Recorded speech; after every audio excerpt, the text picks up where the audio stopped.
그게 아니라 사람 만난다고 그 사람 만난다고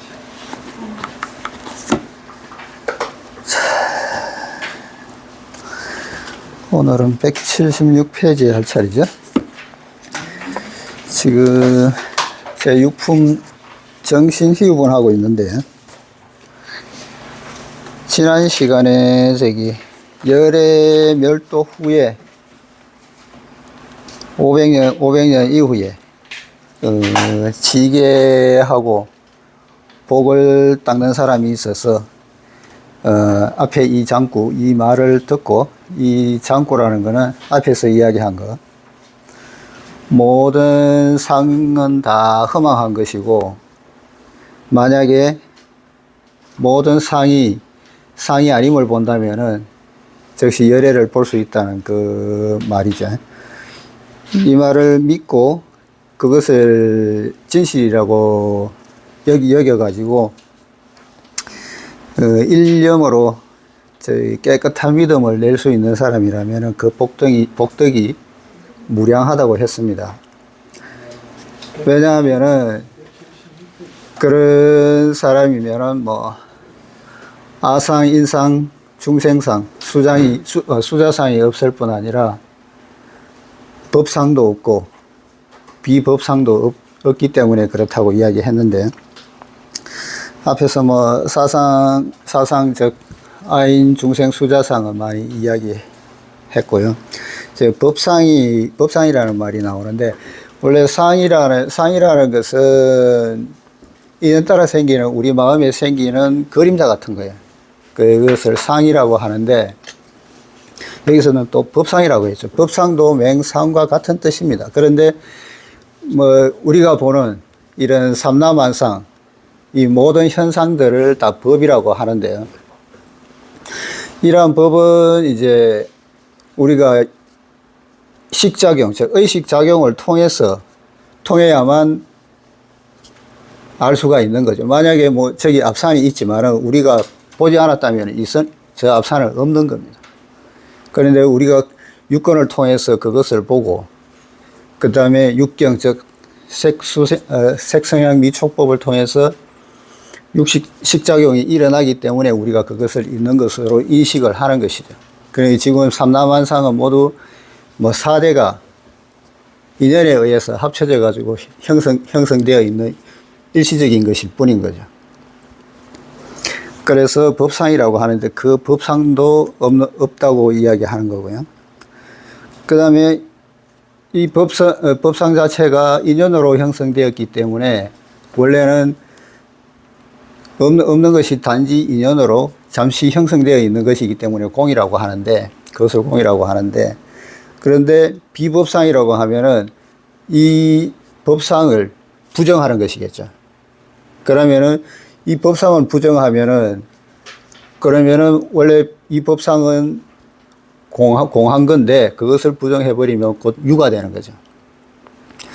그래서 비법상, 이 유 또한 없다고 이야기를 하는 겁니다. 뭐 일시적으로 보면은 없는 것을 부정하면 있는 것이 되는데 왜 또 있다고 하는데 또 틀리냐고 하는 것 같으면은, 원래 이 법상 자체가 본성이 본래 공한 것이기 때문에 원래 없는 것이 있다고 하는 것은 또 있는 것이 아니기 때문에 비법상이라고 하는 거죠. 그래서 비법상도 없다고 앞에서 이야기를 하고 했었고요. 오늘은 176페이지 그 뒷부분 이어서 보도록 하겠습니다.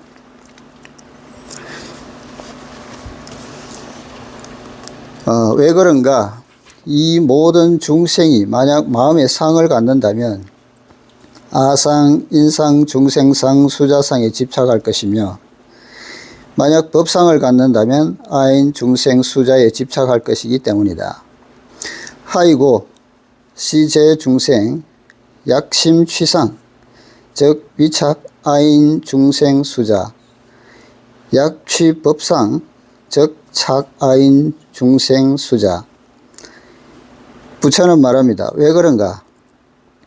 가령 어떤 사람이 심리적으로 상에 집착해 불법을 배운다면, 예를 들면 오늘은 향을 피우지 않으면 안 된다.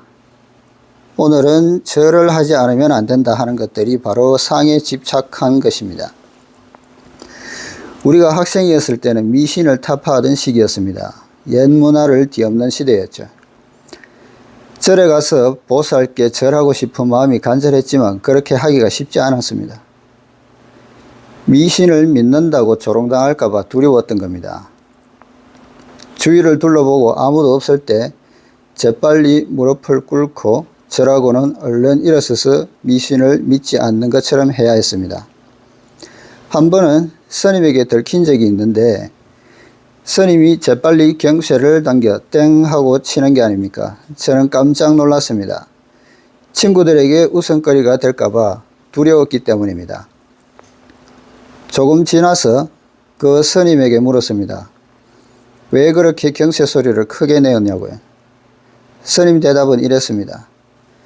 자네가 아직 젊어서 잘 모르나 본데 향을 피울 때 경쇠를 치지 않으면 보살이 믿지를 않고 부처께 절할 때 폭죽을 터뜨리지 않으면 보살이 모른다는 말이 있네. 듣고 보니 정말 웃지도 울지도 못할 일이었습니다. 이건 역시 하나의 경전인 셈입니다. 그러나 사실은 이렇지요. 항주에는 절이 무척 많은데 절할 때마다 이렇게 경쇠를 한번 두드리면 주머니에서 돈이 바로 튀어나옵니다. 한 푼이라도 내지 않고는 못 베깁니다. 하다못해 향값이나 기름값이라도 내놓아야 합니다. 그러니 향을 피울 때 경쇠를 치지 않으면 보살이 믿지를 않는다라는 말이 일리가 있습니다. 이게 뭐냐면은 절할 때 경쇠를 친다고 하는데 만약 그러면은 사람들의 이목이 집중되겠죠. 그러면은 또 다른 사람이 보고 있으면은 한 푼이라도 더 내게 되겠죠. 그 체면을 유지하려면 또 낼 수밖에 없는 거고, 원래는 조금 내고 싶었는데 또 사람들이 보고 있기 때문에 더 많이 낼 수도 있는 거고, 그런 게 다 상에 집착하는 거죠. 만약에 좀 더 내면은 내가 좀 복덕을 더 받을 수 있다는 상에 집착하는 겁니다. 또 물었죠. 절할 때 왜 폭죽을 터뜨려야 하느냐고요. 혹 보살이 귀머거리라도 된 걸까요? 시끄럽게 해야 비로소 누군가 절하고 있다는 사실을 아는 것 같으니 말입니다. 바로 상에 집착하는 것을 말합니다. 일체 중생의 마음속에 있는 부처에 대한 신앙은 모두 상에 집착해 있습니다. 바로 아상, 인상, 중생상, 수자상에 집착해 있습니다. 그러나 상에 집착하는 것은 불법이 아닙니다. 간혹 한 종교가 다른 종교에 대해 우상이나 미신을 숭배한다고 매도할 때가 있습니다. 그렇다면 그 종교에서 말하는 바른 믿음이란 어떤 것일까요? 우상을 숭배하지 않는 것입니다. 그러나 이것은 사실상 숭배하는 것이나 다름없습니다. 바로 상에 집착한 것, 즉 법상을 취한 것입니다. 여전히 바른 믿음이 아니다라는 관념에 떨어져 있는 겁니다. 왜 그런가? 만약 비법상을 갖는다면 아인, 중생, 수자에 집착할 것이기 때문이다. 그러므로 마땅히 법을 취하지도 말고 법이 아닌 것을 취하지도 말아야 한다. 하이고 약취 비법상 즉 착 아인, 중생, 수자 시고 불응취법, 불응취비법. 여기서 반복해서 설명하고 있는 것은 이렇습니다. 공이라 말하는 것은 옳지 않다. 그건 불법이 아니다. 유에 집착하는 것도 불법이 아니다. 비공비유, 공도 아니요 유도 아니다 또한 옳지 않다. 적공적유, 공이요 유이다라는 것 또한 불법이 아니다. 아주 어렵습니다. 그러므로 진정한 불법은 능단 금강반야바라밀입니다. 도를 깨치기 위해서는 진정한 지혜가 필요합니다. 어느 한쪽에도 집착해서는 안 된다는 이야기를 하고 있습니다. 양극단을 치우쳐서는 안 되고요. 참된과 참되지 못함.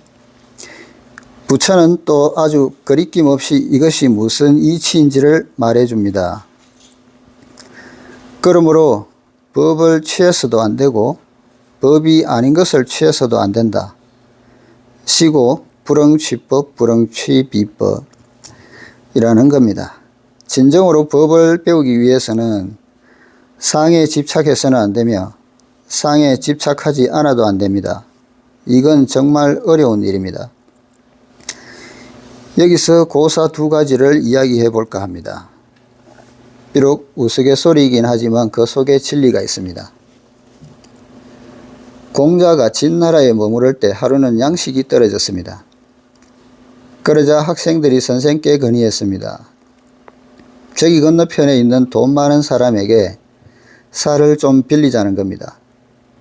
공자는 안쓰러웠습니다.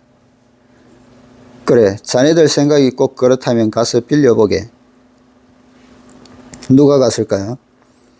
자로가 본래 가장 충동적인지라 그가 곧 달려갔습니다. 문을 두드리니 그 사람이 나와서 물었습니다. 그대가 저 건너편에서 어려움에 처해 있다는 사람인가? 그대가 공자 학생이라 하니 틀림없이 글자는 알겠구만. 내가 글을 써줄 테니 한번 맞춰보게. 제대로 맞힌다면 빌려줄 것도 없이 무상으로 쌀을 주겠네. 하지만 맞히지 못한다면 빌려주지 않겠네. 설령 사겠다고 해도 팔지 않겠네. 그러고는 그는 진짜를 썼습니다. 자로가 말했습니다.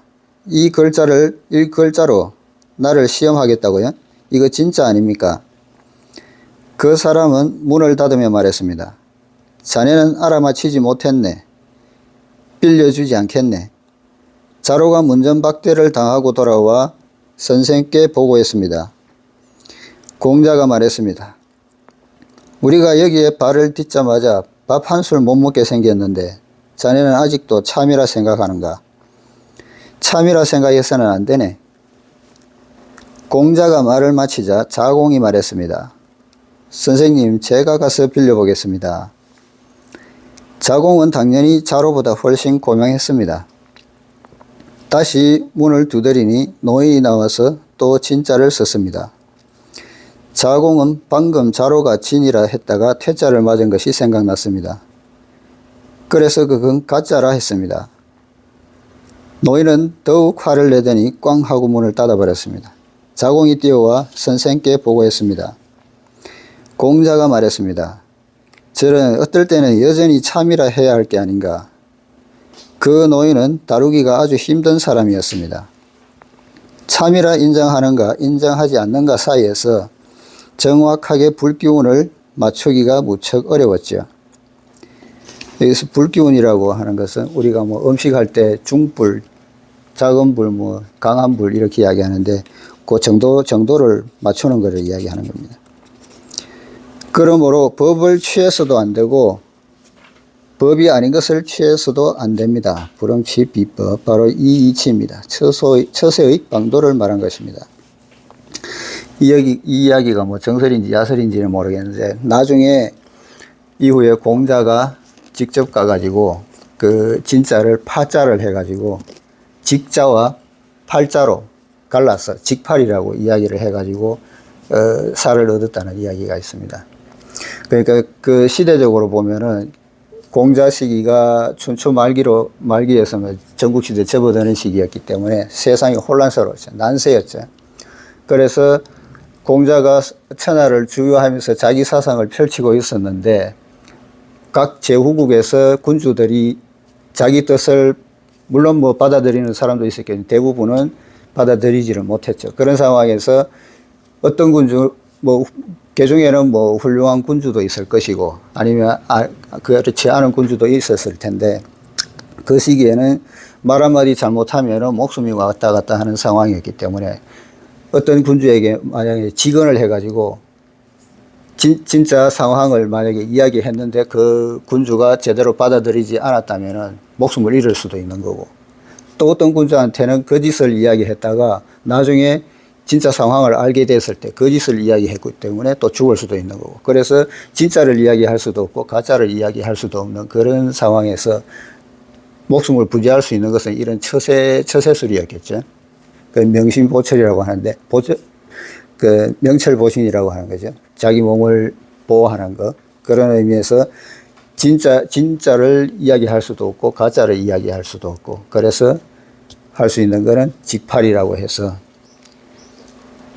두 가지 극단을 생각하지 않은 거죠. 그래서 살을 얻었다는 이야기가 있습니다. 그래서 불응치법, 불응치비법이라고 이야기하는 거죠. 또 하나는 선종의 고사입니다. 사제간인 두 선사는 모두 깨달음을 얻은 사람으로서 같이 행각에 나섰습니다. 예전에 출가인들은 나무 막대기 하나를 어깨에 메고 다녔는데 한쪽 끝에 쇠로 만든 네모난 판이 붙어 있어서 삽이라고 했습니다. 스님들은 이 휴대용 삽으로 수시로 농사를 지을 수 있었습니다. 감자 한 덩이를 가지고 다니다가 적당한 곳에 4조각을 내어 심으면 오래지 않아 감자가 자라나서 먹을 수 있었습니다. 이렇게 되면 화연을 할 필요가 없겠지요. 스님들의 삽은 또 노상에서 죽은 것을 만나면 묻어주는 용도로도 쓰였습니다. 이들 사형사제는 길을 가던 중 호련 시체 하나를 발견했습니다. 그런데 한 사람은 아미타불 하며 땅을 파서 그 시체를 묻어주었지만 또 한 사람은 시체를 전혀 거들떠 보지도 않은 채 아무렇지도 않게 지나갔습니다. 어떤 사람이 그들의 사부에게 가서 물었습니다. 당신의 두 제자는 모두 깨달음을 얻었는데 길에서 만나보니 두 사람의 태도가 전혀 딴판이었습니다. 과연 어느 쪽이 옳은가요? 사부가 말했습니다. 묻은 것은 자비요, 묻지 않은 것은 해탈이라오. 사람이 죽으면 마침내 흙이 된다오.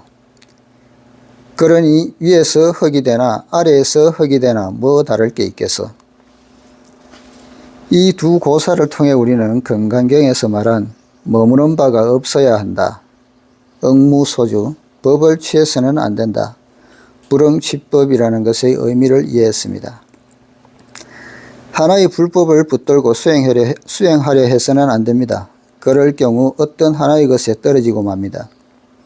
이것은 상에 집착한 것으로 잘못된 것입니다.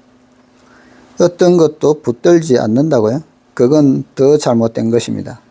어떨 때는 참이라 생각해야 합니다. 그러므로 법이 아닌 것을 취해서도 안 된다, 불응취비법이라고 하는 것입니다. 이런 뜻에서 열애는 항상 말한다. 그대들 비구는 내 설법이 뗏목의 비유와 같다는 것을 알라. 법도 버려야 하거늘 하물며 법이 아닌 것이랴. 이시이고 열애상설 여등 비구 지워설법 여버류자 법상응사 하황비법. 이 단락은 아주 중요합니다. 부처는 제자들에게 분부합니다. 그렇게 평시에 그대들에게 가르쳐 왔지만 이시여이고 열애상설, 그대들 나와 함께 출가한 1200사람 여등 비구는 내 설법이 강을 건너는 배와 같다는 것을 알아야 한다. 지하설법 여버류자. 버리란 나무를 묶어 강을 건너는 데 사용하는 뗏목입니다. 이미 강을 건너 땅 위로 올라갔다면 강을 건너고서도 배를 등에 지고 가야 하겠습니까? 이런 바보 같은 사람은 없을 겁니다. 부처가 말합니다. 내 설법은 모두 방편적인 것이다. 모두 강을 건너는 배이다.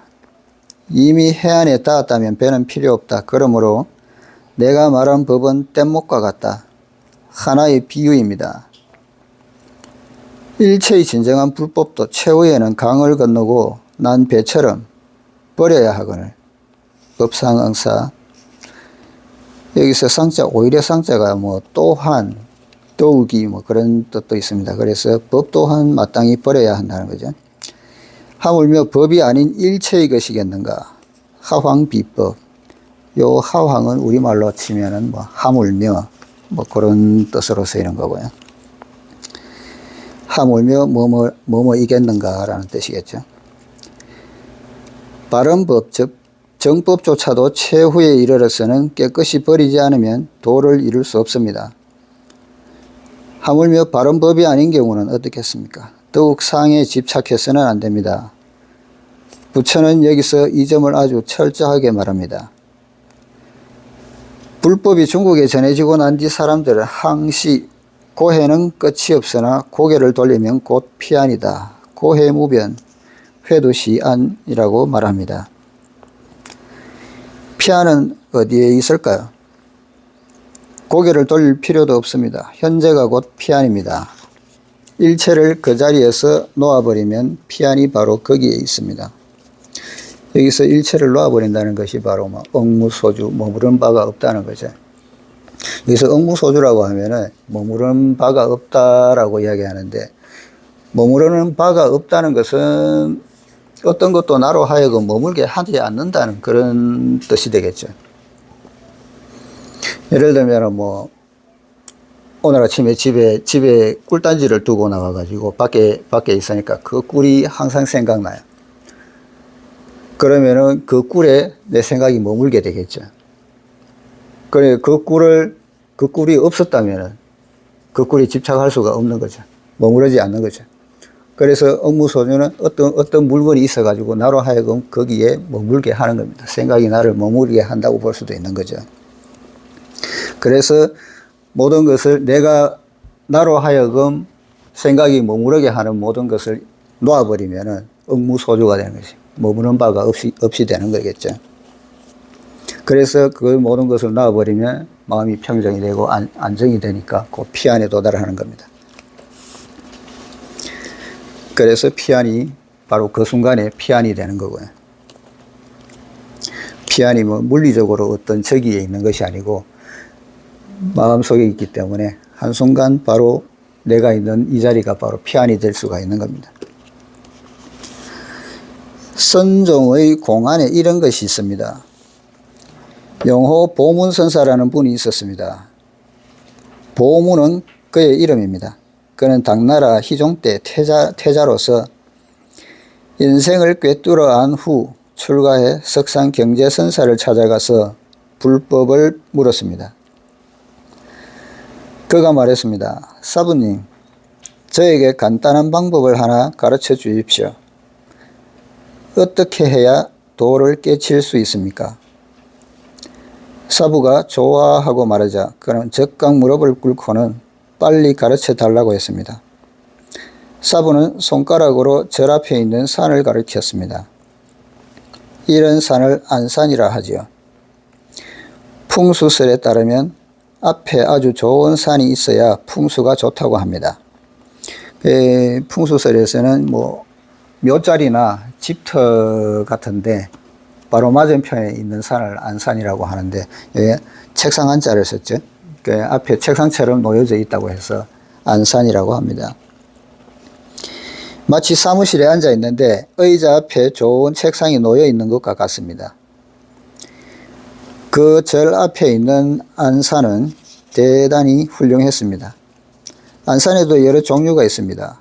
어떤 안산은 붓거리같이 생긴 것도 있습니다. 이런 붓거리산, 필가산이라고 합니다.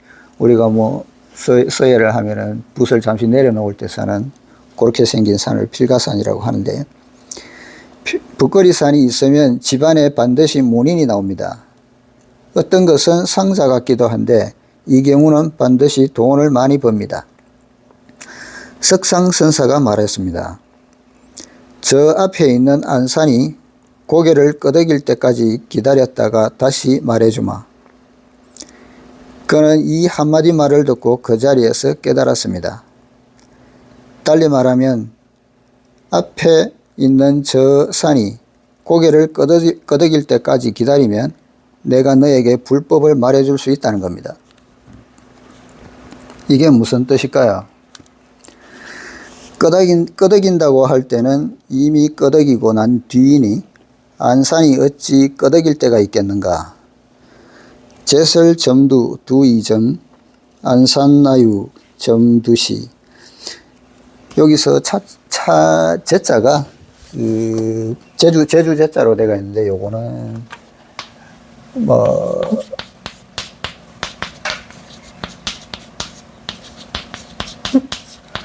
요 겨우 제자하고 같습니다. 같은 경우입니다.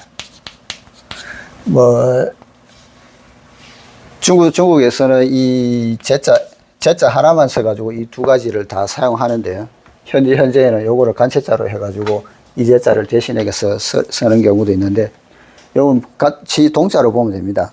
그래서 여기서 제자는 겨우, 뭐 중국어로 읽어보면은, 찰说点头头一点 안산 나요 点头时 이렇게 이야기를 하는데, 비로소 겨우 이제 点头 점두가 이제 고개를 끄덕이는 것을 점두라고 하는데, 고개를 끄덕인다고 이제 말을 할 때면은 고개는 이미 끄덕여진 상태겠죠. 만약에 어떤 사람이 고개를 끄덕이고 있는 것을 보면 그 사람이 이미 끄덕였기 때문에 보는 거잖아요. 그러니까 끄덕인다고 할 때는 이미 끄덕이고 난 뒤이니, 안산 앞에 있는 산이 어찌 고개를 끄덕일 때가 있겠는가. 끄덕인다고 하면 이미 끄덕인 거기 때문에 언제 고개를 끄덕일 때가 있겠는가 이야기하는 거고요. 라는 말입니다. 고개를 돌리면 곧 피안이라 말하지만 돌릴 필요도 없습니다.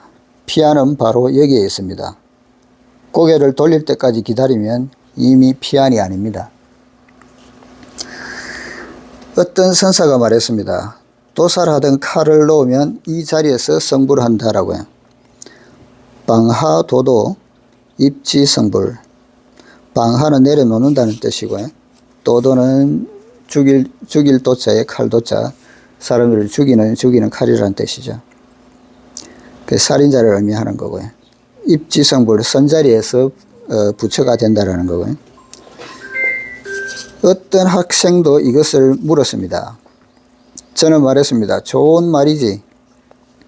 그러나 자네들은 아니네. 자네들은 작은 칼도 감히 못 들지 않는가.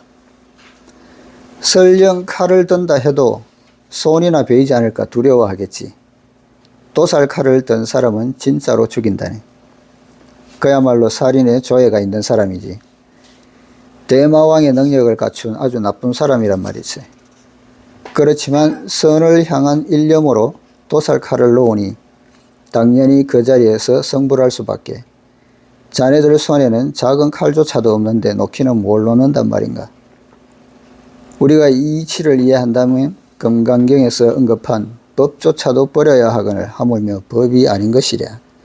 법상응사 하황비법의 의미를 명백하게 이해할 수 있을 겁니다. 아마도 어떤 사람은 금강경 일체가 공을 말한 것이라 할지도 모르겠습니다. 어차피 공이라면 어떤 나쁜 일도 모두 행할 수 있습니다. 그러나 그렇지 않습니다. 선한 일을 행하더라도 상에 집착해서는 안 되는데 하물며 나쁜 일이라면 어떻겠습니까? 나쁜 일은 더더욱 행할 수 없습니다. 다음은 당시 제가 지었던 이 품의 개송입니다.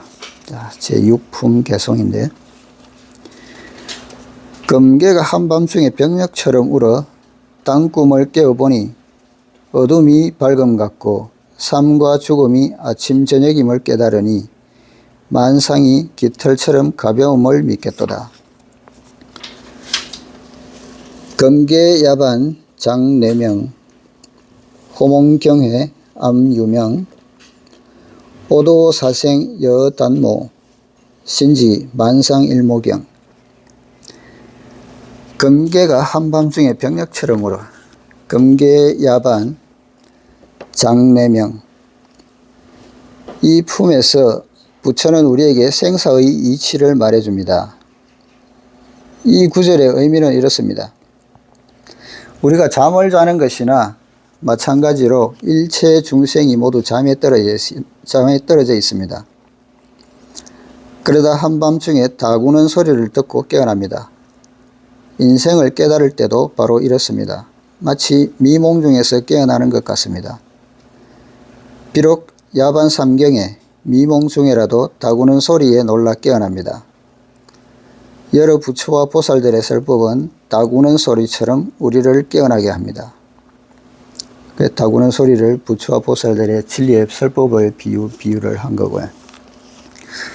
이 설법이 설법의 소리가 우레처럼 크기 때문에 우리가 무명으로부터 깨어나게 한다는 의미겠죠. 딴 꿈을 깨어보니 어둠이 밝음 같고 호몽경회 암유명. 자신이 깨달았다고 생각하면 안 됩니다. 어떤 깨달음의 경계가 있다면 아직 대혼돈 속에 있는 겁니다. 진정으로 깨달은 사람에게는 깨달음의 경계조차도 존재하지 않습니다. 어떤 깨달음의 경계가 있다면 이미 상에 집착한 겁니다. 그러므로 단 꿈을 깨어보니 어둠이 밝음 같다고 한 겁니다.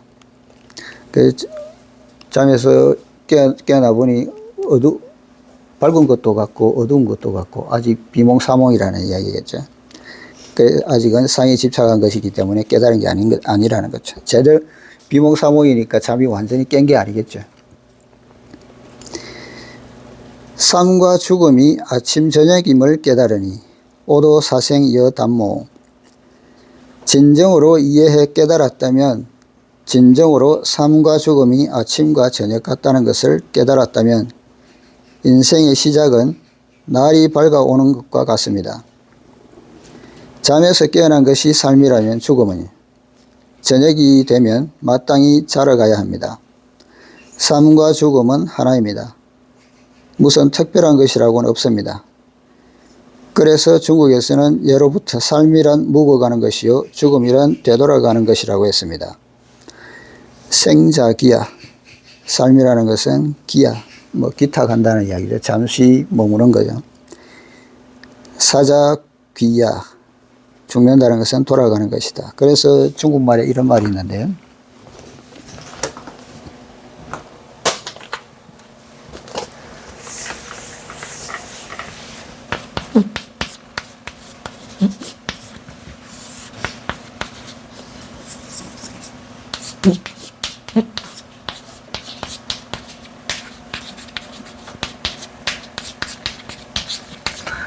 서술국의 시사여귀라고 하는데 죽음을 보기를 돌아가는 것과 같이 한다. 그래 집으로 돌아가는 것 같이 생각한다는 이야기입니다. 그래 죽음을 단지 집으로 돌아가는 일이라는 거죠.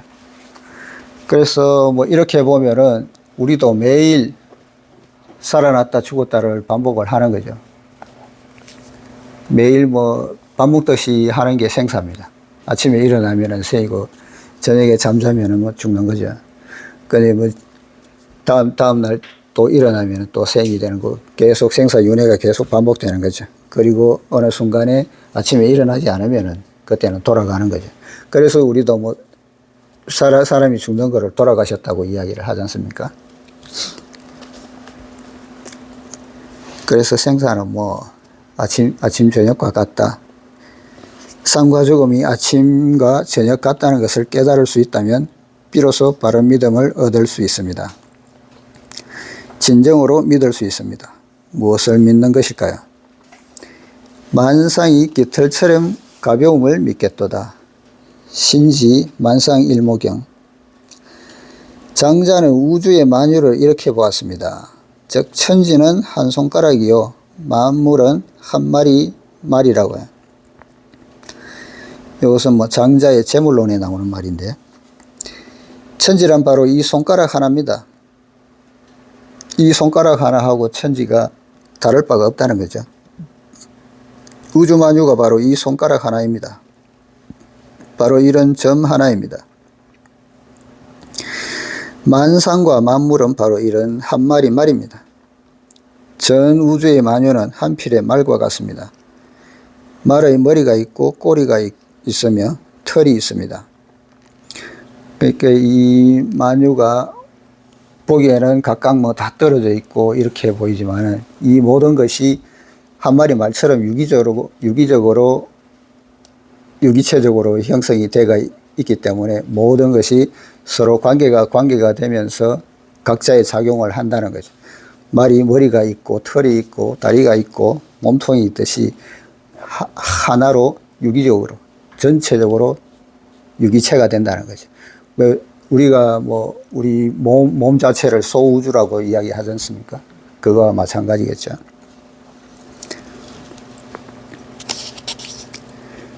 그러므로 우주 만유가 기러기의 깃털과 같이 가볍다고 했습니다.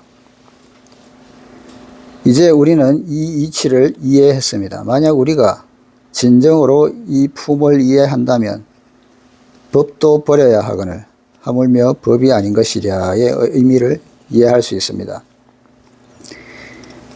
그러니까 우리가 추구하는 불법 자체도 나중에는 곧 버려야 하는 것인데 그 불법이 아닌 것은 당연히 버려야 되겠죠. 달리 표현해 봅시다. 불법을 배우는 사람은 모두 생사의 의미를 생각합니다. 어떻게 해야 진정으로 생사를 초월할 수 있을까요? 저는 여러분께 한마디만 말씀드리겠습니다. 본래 생사는 초월할 것이 없습니다. 이것을 알면 비로소 생사를 초월할 수 있습니다. 그렇죠. 본래 생사는 뭐 초월할 것 자체가 아침 저녁이 오는 거는 항상 그러하기 때문에 어떻게 뭐 초월할 수가 없는 거죠. 초월할 그게 없는 거죠. 원래 그렇게 돌아가는 것이기 때문에 초월할 필요가 없는 거겠죠. 우리가 잠자고 일어나고 하는 것과 마찬가지로. 그래서 오늘 요 6품 정신희우본을 끝냈고요. 7품 얻은 것도 없고 말한 것도 없다. 이제 들어가도록 하겠습니다. 7품 무설분입니다. 수보리여, 그대 생각은 어떤가? 열애는 안옥 따라 삼맥삼보리를 얻었는가? 열애가 설법한 것이 있는가? 수보리가 말했다. 제가 부처님의 말씀을 이해하기로는 안옥 따라 삼맥삼보리라 이를 만한 정해진 법이 없으며 열애께서 말씀하실 만한 정해진 법도 없습니다. 왜냐하면 열애께서 설법하신 것은 모두 취할 수 없고 말할 수 없으며 법이 아니요 법이 아닌 것도 아니기 때문입니다. 왜 그런가 하면 일체의 성현은 모두 무위로 법을 삼으나 차별이 있기 때문입니다. 수보리여, 그대 생각은 어떤가? 열애는 안옥 따라 삼목삼보리를 얻었는가? 열애가 설법한 것이 있는가? 수보리 의오나 열애 득 안옥 따라 삼막삼보리야. 열애 유소 설법이야. 여기까지 말하고 나서 부처는 다시 수보리에게 묻습니다. 그대 생각은 어떤가? 그대는 내가 성불한 사람, 무상 정등 정각을 얻은 사람이라 생각하는가? 안옥 따라 삼막삼보리란 말하자면 대철대오입니다. 철저하게 크게 깨닫는 것을 이야기하죠. 그대는 성불에서 도를 얻는 것이 진정으로 어떤 것을 얻는 것이라 생각하는가? 이것이 첫 번째 문제입니다. 그대는 내가 평소 경전을 강연하고 법을 설했다고 생각하는가? 이것이 두 번째 문제입니다. 부처는 수보리에게 이 두 문제를 반문합니다. 수보리가 말했다. 제가 부처님의 말씀을 이해하기로는 안옥 따라 삼막삼보리라 이를 만한 정해진 법이 없으며 열애께서 말씀하실 만한 정해진 법도 없습니다. 수보리은 여아해불소설이 무유정법 명 안옥 따라 삼막삼보리 역무유정법 열애갓을. 수보리가 대답합니다. 부처시여, 대단히 죄송한 말씀이지만 제가 이해한 불법의 이치에 근거한다면 어떤 정법도 불법이라 부를 만한 것이 없습니다. 주의해야 합니다. 안옥 따라 삼목삼보리라 이를 만한 정해진 법이 없습니다. 무유정법 명 안옥 따라 삼목삼보리. 염불이 불법이라 생각한다면 틀린 생각입니다. 참선이 불법이라 생각해도 틀립니다. 주문을 외는 것이 불법이라 생각하는 것은 더욱 틀립니다. 그렇다고 부처를 예배하는 것이 불법이라 생각한다면 더더욱 틀립니다. 무엇을 정해진 법이라 할까요? 부처의 설법은 대교육자의 교육 방법과도 같습니다. 판에 박힌 방법이 아니라 자질에 따라 가르침을 행합니다. 어떤 때는 나무라는 것이 교육이요, 어떤 때는 나무라는 것이 교육이요, 어떤 때는 장려하는 것이 교육입니다. 공손하게 대하는 것도 교육이요, 난감하게 만드는 것도 교육입니다. 결국 교육 방법이란 학생을 자극하여 스스로 지혜의 문을 열도록 하는 것입니다. 그러므로 정해진 법이 없습니다. 수보리가 말합니다. 제가 생각하기로는 개오나 대철대오 어떤 정해진 법도 안욕따라 삼목삼보리라 부를 만한 것이 없습니다. 만약 성불할 수 있는 어떤 정해진 방법이 있다고 한다면 그 불법은 사람을 속이는 겁니다. 머무는 바가 없이 마음이 생겨야 합니다. 억무소주 이생기심. 어디에 정해진 법이 있을 수 있겠습니까? 두 번째 문제에 대해 수보리가 답합니다. 여래께서 말씀하실 만한 정해진 법 또한 없습니다. 역무유정법 열애가설. 부처는 불경 3장 12부에서 말합니다. 금강경에서는 이렇게 말하고 원각경에서는 저렇게 말하며 법화경에서는 또 다른 방법을 행하고 능언경에서도 역시 독특한 설법을 행합니다. 어떤 사람은 말합니다. 너희들 불교 공부하는 자들은 주둥이는 정말 잘 놀린다. 맞는 말입니다. 비가 올 때 외출하면서는 자운법우라 하여 행운이 있을 것이라 합니다. 자비로운 구름이 법비를 내린다는 거죠. 해가 뜰 때는 해일당공이라 하여 역시 좋다고 합니다. 해일이라고 하면 지혜로운 빛이겠지만 부처님의 지혜를 이야기하는 겁니다. 그것이 당공이면 하늘에 걸려 있는 것을 이야기하는 거고요. 그래서 해가 중천에 떠 있는 것을 해일당공이라고 비유를 드는 거죠. 역시 좋다고 합니다. 막지도 않고 비도 오지 않으면 자운보부라 하여 역시나 좋다고 합니다. 그 자비로운 구름이 널리 덮여 있다는 거죠. 자운보부. 이것은 무엇을 말하는 것일까요? 열애가 말할 수 있는 정해진 법 또한 없다는 것을 말합니다. 불법은 어디에 있을까요? 반드시 불경에만 있는 것이 아닙니다. 세간법이 모두 불법입니다. 그래서 육조단경에서 육조는 불법이 세간에 있기 때문에 세간을 떠나서 깨닫지 않는다는 이야기를 했었죠. 우리가 일상생활하는 자체가 모두 불법이라는 겁니다. 건강경 앞에서 우리 일상생활 이야기하면서 부처님이 일상생활로 그 모습을 보이셨죠. 이것이 바로 건강경이 말하는 바입니다. 그러므로 여러분은 불법을 배우는 정신과 실제 생활이나 인생을 따로 떼어서 생각해서는 안 됩니다. 본래 출세라 할 것도 없고 입세라 할 것도 없습니다. 이전에 어떤 대선배께서 저에게 물었던 적이 있습니다.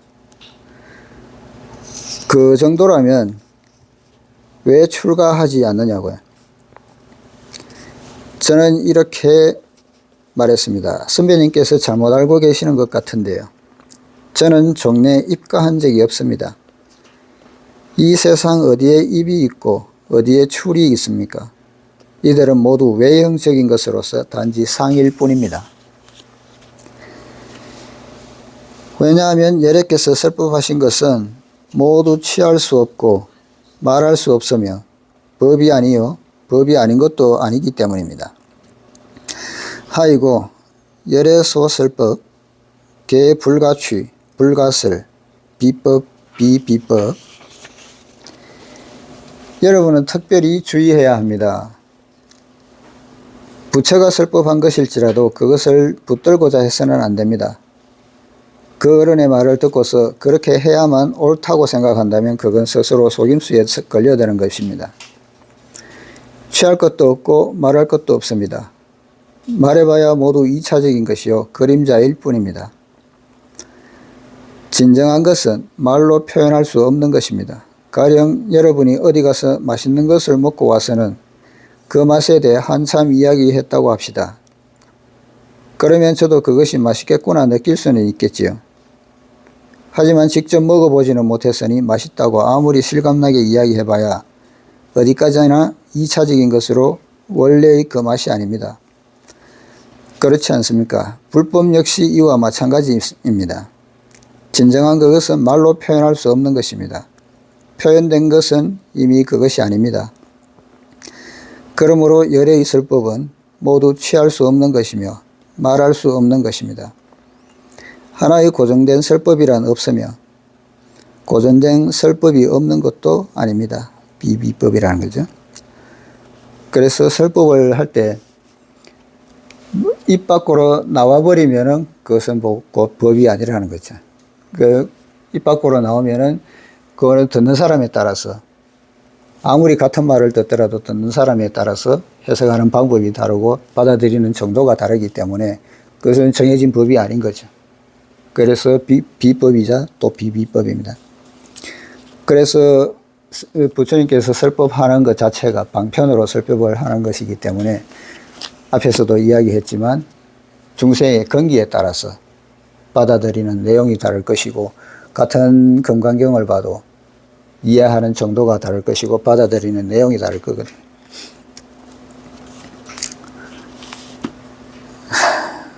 그 다음에 왜 그런가 하면 일체의 성현은 모두 묘의로 법을 삼으나 차별이 있기 때문입니다. 소이자하 일체 현성 개이무의법 이유차별. 무슨 이유인가? 일체의 성현은 모두 무의로 법을 삼으나 차별이 있기 때문이다. 소이자하 일체 현성 개이무의법 이유차별. 불법은 이처럼 위대합니다. 이것이 불법의 정신입니다. 불법은 다른 종교처럼 자기 이외의 종교를 부정하지 않습니다. 불법은 일체의 종교, 일체의 대사를 승인합니다. 화엄의 경계에 이르면 일체의 마왕이나 사왕까지도 어느 면에서는 옳습니다. 다른 사람에게 좋은 일을 하도록 가르치기만 한다면 결국 옳은 겁니다. 그러므로 일체의 성현은 나은이라도 좋고 보살이라도 좋으며 너라도 좋고 그라도 좋습니다. 도를 이해하는 데에는 단지 정도의 차이가 있을 뿐입니다. 예수의 도, 부처의 도, 마호메트의 도, 공자의 도, 노자의 도 중에서 어느 것이 진정한 도일까요? 어떤 도가 더 크며 어떤 도가 더 작을까요? 진리는 단 하나입니다. 그럼에도 불구하고 불경에서 비유하듯 뭇장님이 코끼리를 더듬는 것처럼 각기 한 면만을 고집합니다. 장님이 코끼리를 더듬다 보면 귀를 만진 사람은 코끼리가 둥글다고 할 겁니다. 그러나 꼬리를 만진 사람은 코끼리가 기다랗게 생겼다고 할 겁니다. 이렇듯 한 면에만 집착하는 것은 모두 개인의 주관적인 인식일 뿐입니다. 이것을 도라 말하지만 이건 도가 아닙니다. 각 부분만 만진 개개인들은 자기가 도라고 이야기를 하겠지만 전체적으로 보면 그게 도가 아니라는 이야기죠. 불법을 배우는 사람은 이런 착오를 범해서는 안 됩니다. 말할 만한 정해진 법이 없기 때문입니다. 진정한 불법은 일체를 포함할 수 있으며 일체의 성현은 모두 무위를 법으로 삼되 약간의 차이가 있을 따름입니다. 진리는 단 하나입니다. 둘이 아닙니다.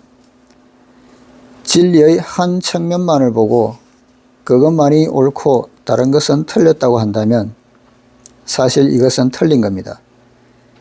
진정으로 부처의 경계에 도달했다면 만상을 포용하고 부정하기도 하며 건립하기도 합니다. 이것이 바로 부처의 경계입니다. 그래서 어느 하나의 법이나 상에 집착해서는 안 된다는 이야기를 하고 있는 거고요. 입세와 출세는 평등하다. 앞에서 우리는 이 품에 대해 살펴보았는데 이제 다시 그 중점을 토론해 보기로 하겠습니다. 부처는 성불하고 또 오도했다고 해도 소위 깨달음, 즉 깨달을 오자 오라고 할 만한 것은 없다고 말합니다. 가령 무상대도 위없는 큰 도의 경계가 있다면 무상대도의 관념이 있는 겁니다. 마음속에 도를 깨달았다는 의식이 있다면 그것은 이미 도라 할 수 없습니다. 먼저 이것을 이해해야 합니다. 그 다음 알아야 할 것은 열애가 말할 수 있는 정해진 법이 없다. 무유정법 열애가설이라는 부처의 설법입니다. 불법의 어떤 고전된 방법이란 없습니다. 후세 불교에서는 형교니 밀종이니 하여 각 종파마다 설법이 있어 이를 진정한 불법이라 고집하지만 이것들은 모두 옳지 않습니다. 열애가 말할 수 있는 정해진 법이 없기 때문이다. 이게 요전에 전 시간에 정법, 상법, 말법 이야기 하면서 말법 시기가 이런 이제 투쟁의 시기라고 이야기를 했는데요. 위에서 말하는 밀접 각 종파별로 자기들 설법이 옳다고 이야기하거나 불학자들 사이에서 자기 이론이 옳다고 생각하는 이런 언쟁이 계속 일어나는 시기, 그 시기가 말법 시기라고 이야기를 했는데요. 그런 겁니다. 각 종파마다 설법이 있어 진정한 불법이라고 고집하는 것. 이게 말법 시기에 나타나는 현상이죠. 법화경에서도 말합니다. 일체의 세간법이 모두 불법이다. 일체 세간법, 개시불법, 세간의 일체가 모두 불법입니다. 법화경은 말합니다. 일체의 생산 업무도 모두 실상과 위배되지 않는다. 일체 치생산업, 개여실상, 불상위배. 불법이란 인간 세계를 떠나 가정을 떠나 깊은 산속 적막한 절간에 틀어박혀 전문적으로 수행해야만 하는 그런 것이 결코 아닙니다. 치생산업, 즉 생활을 다스리는 산업이겠죠. 치생산업이란 사업을 한다든가 하여 삶을 도모하는 것으로서 갖가지 생활 방식을 말합니다. 이것은 실상에 위배되지 않습니다. 형이상의 도에 결코 위배되지 않으며 그것과 다르지 않습니다. 이것이 법화경의 요점입니다. 명언이지요. 이 때문에 법화경이 불법의 일성법문이 된 겁니다. 입세법이든 출세법이든 모두 평등하며 그 성취도 동일합니다. 성취의 과정 중에 수지 방면에서 쉽고 어려움의 차이가 있을 뿐입니다. 이건 역시 열애가 말할 수 있는 정해진 법이 없다는 설법의 중점입니다. 부처는 이 관점을 확대시킵니다. 열애가 행한 설법은 모두 취할 수 없는 법이고 말할 수 없는 것이다. 열애 소설법, 개 불가취 불가설. 부처 스스로 49년간 행한 자신의 설법을 부정한 셈입니다. 실제로 이것은 부정이 아니라 긍정입니다. 부처가 말한 각종 법과 이치에 집착해서는 안 됩니다. 그것에 집착한다면 부처가 말한 어떤 구절도 옳지 않습니다. 이 때문에 취할 수 없고 말할 수 없다고 한 겁니다. 이렇게 말한다면 우리가 지금 금강경을 해석하는 것 또한 이미 부처의 기본 대개에 즉 취할 수 없고 말할 수 없다는 계율을 범하는 일이 되겠죠. 이 점은 자신의 마음으로 이해하면 됩니다. 부처의 설법 속에서 어떤 것을 얻을 수 있다거나 취할 수 있다고 생각한다면 이건 잘못된 겁니다. 만약 부처의 설법이 모두 공이라 취할 방법이 없다고 생각한다면 이건 더더욱 잘못된 겁니다. 그러므로 법이 아니요 법이 아닌 것도 아니다. 즉 비법, 비비법이라고 했습니다. 오늘은 시간 관계상 여기까지 하고요. 별로 안 남았는데 나머지는 다음 시간에 하도록 하겠습니다.